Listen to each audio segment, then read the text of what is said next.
All right, let's go over the spell work. So on part A,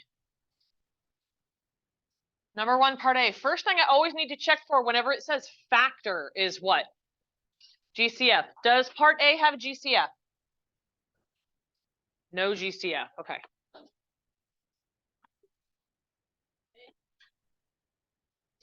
After we've checked for a GCF, we're going to come in and use soap to clean it up. So I need some sets of parentheses. How many sets do I need? 2 sets of parentheses. Describe their sizes to me. There's a small one and a big one. We always do the small one first, and then we do the big one because we're going to have a binomial and then a trinomial. What sign will I put in this first one for part A? Minus. Why is it a minus?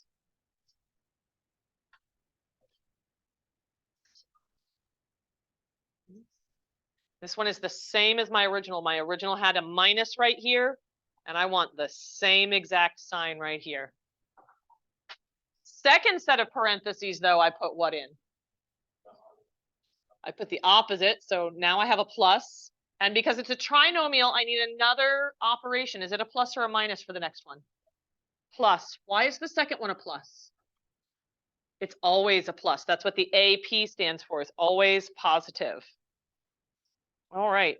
So now that I've got those pieces, I'm ready to fill in with A and B.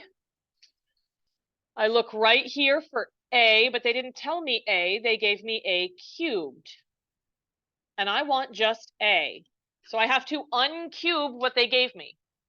So I need to uncube the 27, and I need to uncube the x cubed. What times itself 3 times would give me 27? 3. And what times itself 3 times would give me x cubed? X. So 3x is what we're going to use for A here.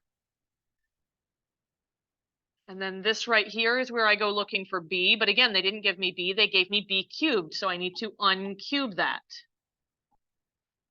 What multiplied by itself 3 times gives me 8? 2. So what do I put in my first set of parentheses in my binomial? I'm sorry, how much? Not x minus 3. Oh, x minus 2. Close. I want to know what goes in the first set of parentheses. 3x goes in first, because 3x is our value for A here. What goes after the minus sign? 2. That's where the 2 goes. That's our value for B. So first it's A and then it's B. Then I move over to my trinomial. What is the first term in my trinomial supposed to look like? A squared. What is our value for A again? 3x. So I need to take 3x and I need to square it. I need to multiply it by itself to get this number right here. What is 3x times another 3x? 9x squared. In the middle, we do A times B. What was A again? 3x. And I need to multiply that to B. What is B? 2. What do I get when I multiply those 2 together? I get 6x. And then my very last term over here, this is B squared. So what do I put last? 4. This is my final answer. Right here. All right. Let's go do the second one, part B. First thing I always check for is what? GCF. Do we have one? 3. So I can take a 3 out of each piece.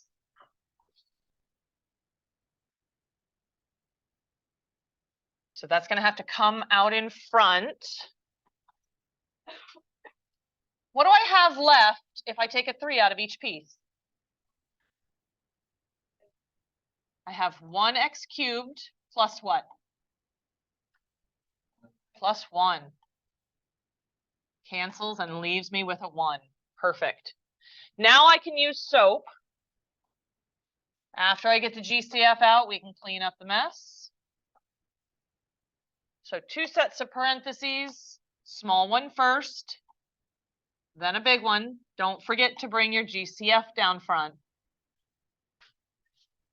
Tell me about my signs. What goes inside the first set of parentheses?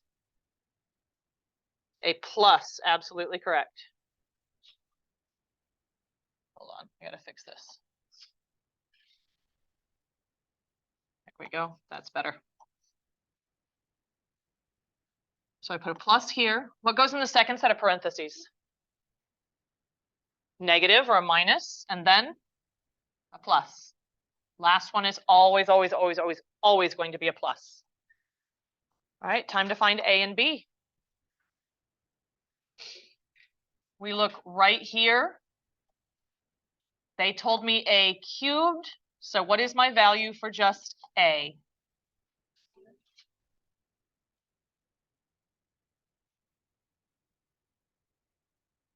Remember, this is x cubed. 1x, yes. And then I look right here. They gave me b cubed. B cubed is 1. What times itself 3 times gives me 1? 1. So what goes inside my first set of parentheses here? Not 1x. X plus 1. A goes here. That's x plus 1 because that's my b. What goes first in my trinomial? A squared, which is going to be what? X squared. Minus what? A times b. What do I get when I multiply a and b together? I get just x. Or if you wanted to make sure that you didn't forget something there, could you write minus 1x? Does that have the same meaning? Yes. You do not have to put the 1 there, but you can. And what do I have last? B squared, which is going to be what? 1. And there's my final answer. Don't forget that GCF out in front. You have to remember to include that piece. All right. Number 2 says find the quotient. Yep, it's not going anywhere. Just scrolling it a little bit. There we go. Problem number 2, find the quotient. This is almost exactly like taking out a GCF.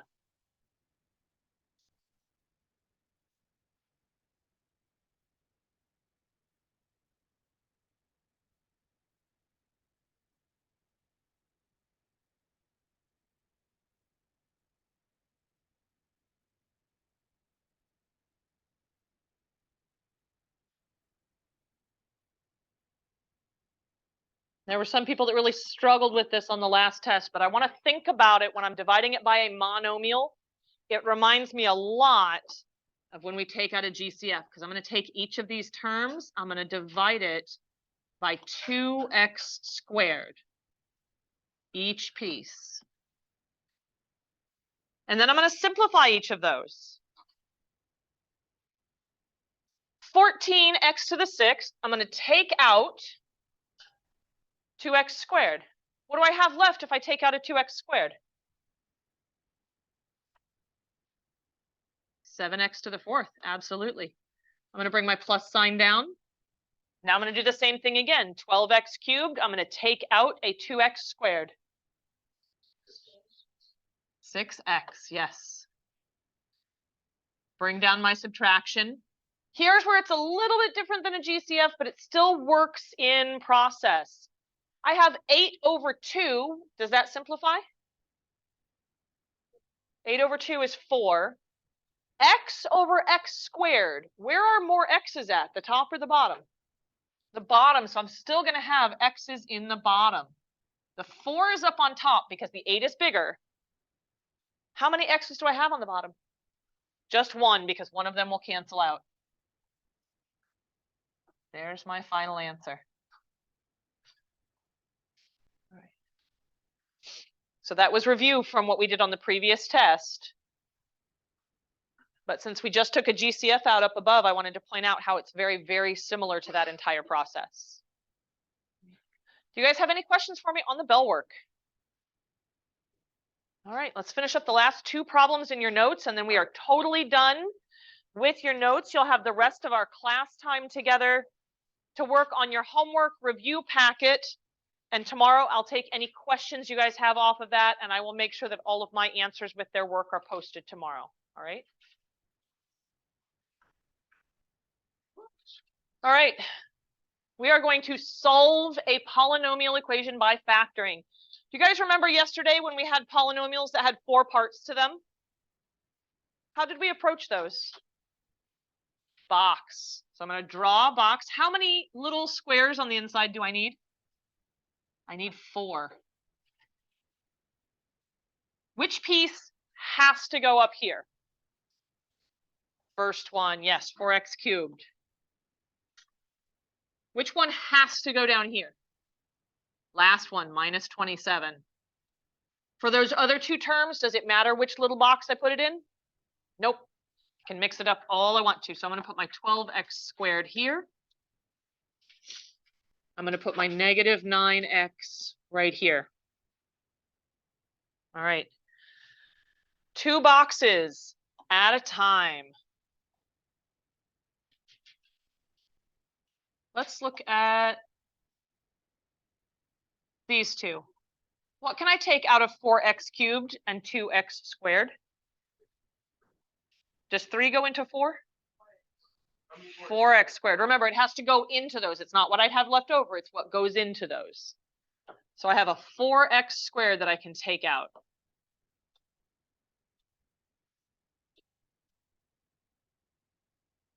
All right, now I'm going to look at the bottom 2. So ignoring this for right now. What can I take out of both of those? Negative 9. I want the biggest thing that I can take out of them. So while I see that I can take a 3 out of both of them, I want the biggest. And it's negative because it's touching a negative here. Now, yep, I'm going to do this one. Now I'm going to go vertically. So I'm not looking at this. I'm not looking at this. What do these 2 have in common? 4x cubed and negative 9x. They have an x in common, and that's it. And then my last 2 boxes that are stacked on top of each other. Biggest thing that 12x squared and negative 27 have in common. What can go into both of those? 3 can go into both of those. Positive or negative 3?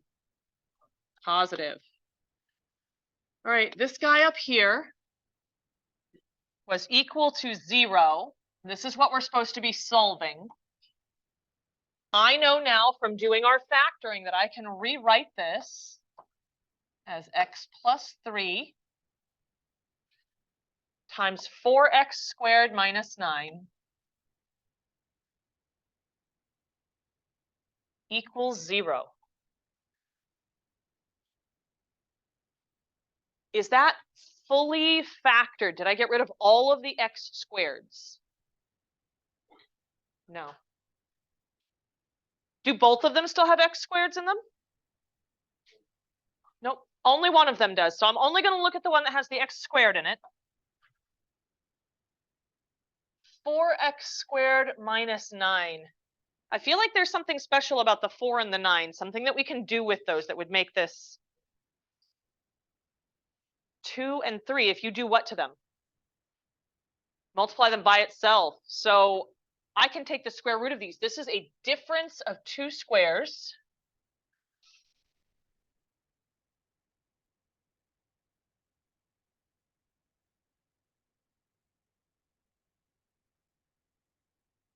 When we factor a difference of two squares, we get two factors. I'm going to bring that first factor straight down. This guy comes down, x plus 3. Still going to be equal to 0.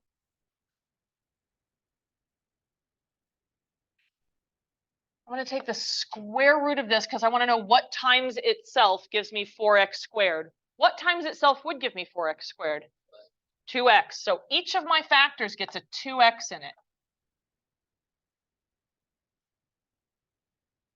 And then I do the same kind of thing over here with the 9. I'm going to square root that. What times itself gives me 9? 3.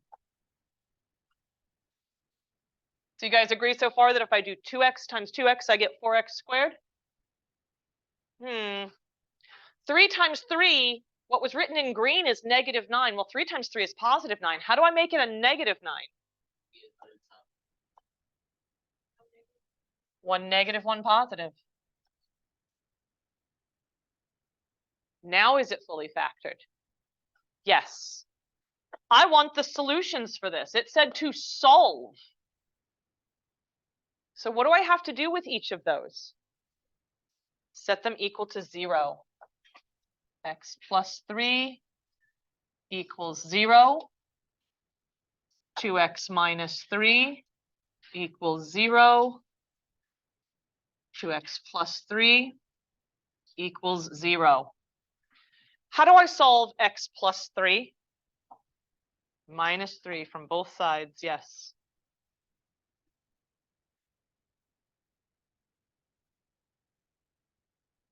And so x is what? X is -3. There's one of my solutions. What do I do here in the middle to solve it for x?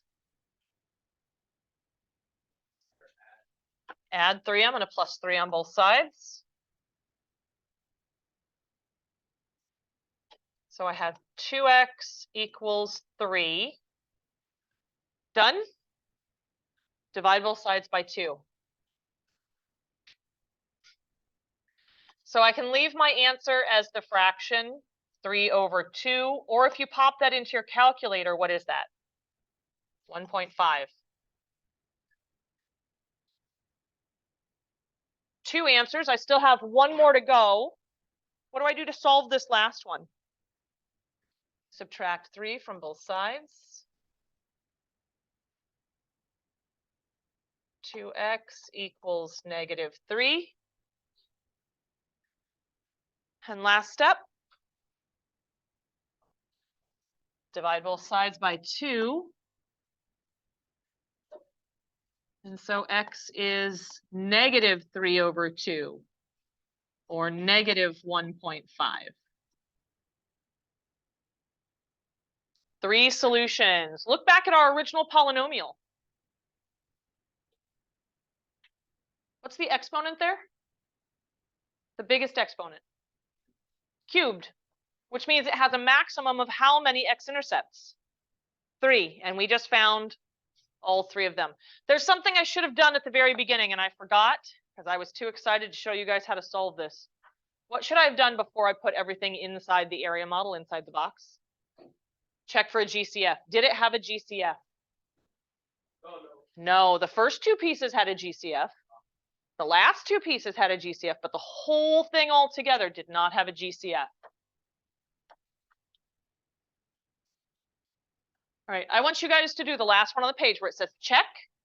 Do that one on your own. That is the last thing we're going to be doing together today. Take about 3 minutes to do that one on your own first, and then we'll go through it together.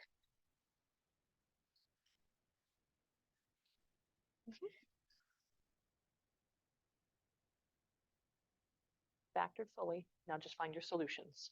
So that last bit right there.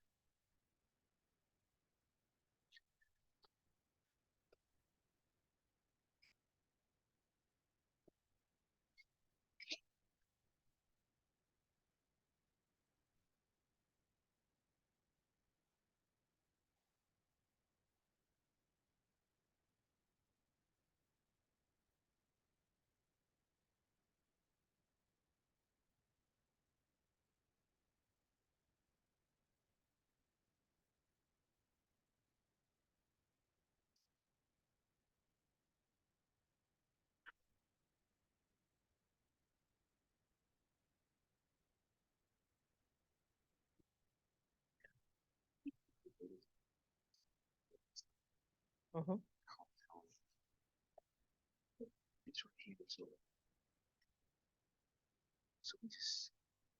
Can you take an x squared out of both of those? Yes. There's an x squared here. Is there an x squared here? Then I can't take it out of it. I can take an x out of both of them, but I can't take an x squared out of both of them. Same question here. Can you take a 4x out of both? Just take it forward. Yep. What about this direction? It's the biggest thing you can take out in x. In this direction, remember, I want the biggest thing that goes into both of them. I agree that 5 goes into both of them, but is that the biggest? 25.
What can I take out of these top two? What's the biggest thing I could take out of the top two that I have written up here? I can take an x squared out. Down on the bottom, what's the biggest thing I can take out of both of those? Negative 25. Please make sure that when you're taking out your GCFs, it is the biggest. Because like I know 5 can go into both of these, but it's not the biggest. I need the biggest thing to come out. Then I'm going to go vertically. What about these two in this left-hand column, x cubed and negative 25x? What can I take out of both of those?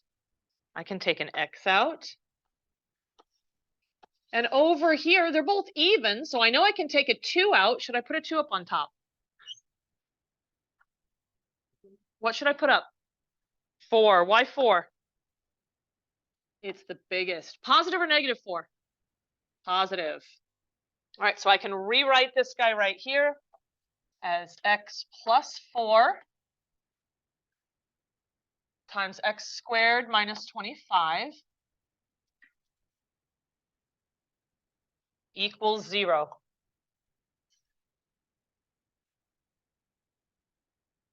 Are all of those fully factored? I don't have any more x squareds at all. Thank you.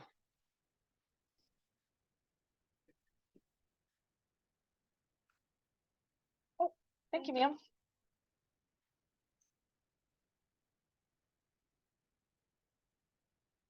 Which one can I factor more? X squared minus 25. How should I factor that one? Should I draw another area model? I can do the square root of both. This is a difference of 2 squares again. All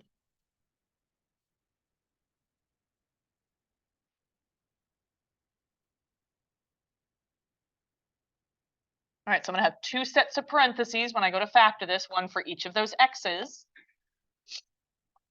I need to bring down my x plus 4 here. Still going to be equal to 0.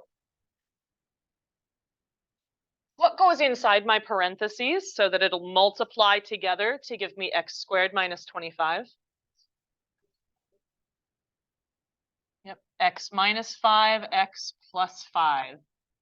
One has to be a plus and one has to be a minus so that I get that negative 25 when I multiply them together. All right, what do I do with each of those now? Set them equal to 0. X plus 4 equals 0. X minus 5 equals 0. And x plus 5 equals 0. What do I do to x plus 4 to get the x all by itself? Minus 4 from both sides.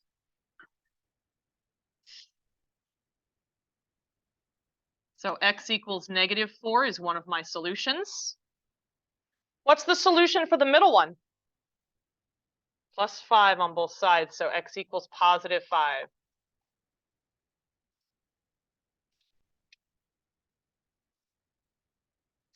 And the very last one. -5 on both sides, so x equals -5.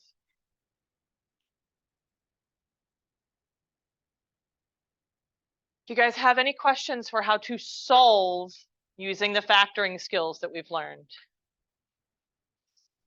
Cool. You guys have the rest of the time to work on that homework packet that is your review for the quiz on Friday. Quiz on Friday is worth about half a test because we've covered about half the material that we would have. We just did it really, really fast. One thing that I do want to point out, though, as I was making my answer key yesterday, look at question number 4.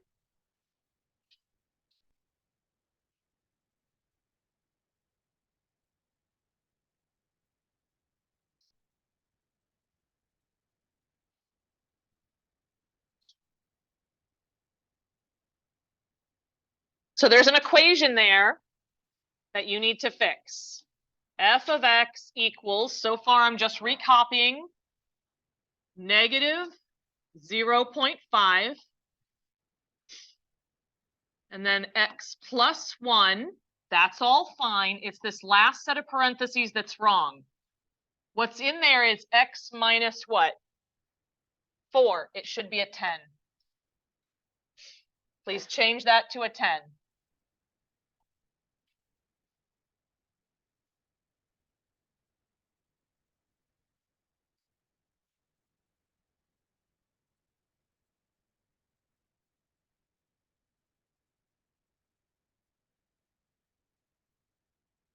All right. You guys have the rest of the time to work. I am getting ready to pass back your tests so that you can see how you did on those. And I will answer any questions that you guys have off of the review. Tomorrow, I'll take any questions that you have about the review, and then you will be turning those in to me on Friday.